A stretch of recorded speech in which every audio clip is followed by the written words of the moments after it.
Supreme court में benches तश्कील और जेर इल्तवा मुकदमात के हवाले से चीफ जस्टिस काजी फाजीसा की जेर सदारत अहम इजलास राय के मुताबिक इजलास में शिरकत के लिए पाकिस्तान बार कौंसिल और सुप्रीम कोर्ट बार के नुमाइंदगान शरीक। इजलास में फराहमी इंसाफ को बेहतर करने के मामले पर वकला तंजीमों की तजावीज़ ली जाएंगी।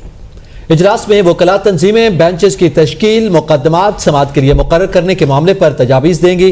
वकला इजलास में अर्जेंट नौयत के मुकदमात को जल्द समाअत के लिए मुकर्रर करने पर तजावीज़ पेश करेंगे। मजीद जानते हैं बिशारत राजा से। जी बिशारत राजा, बताइएगा फराहमी इंसाफ के लिए इस वक्त जस्टिस काजी फाजीसा चीफ जस्टिस जो है वो मुतहर्रिक हैं।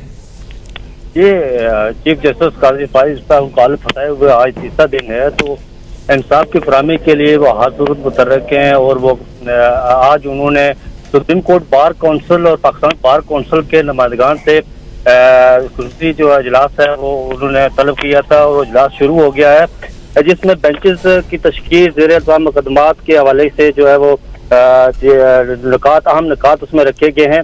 चीफ जस्टिस की सभाई में इजलास में शिरकत के लिए पाकिस्तान बार और सुप्रीम कोर्ट बार के मेंबरान वहाँ मौजूद हैं। इजलास में फराहमी इंसाफ को बेहतर करने के मामले पर वकला तंजीमों की तजावीज़ पर मुशावरत की जाएगी।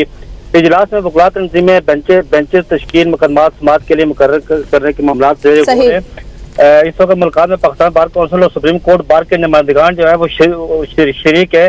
सीनियर पियोनी जज सरदार तारिक मसूद भी मुलाकात में शरीक है। जी बहुत शुक्रिया बिशारत राजा।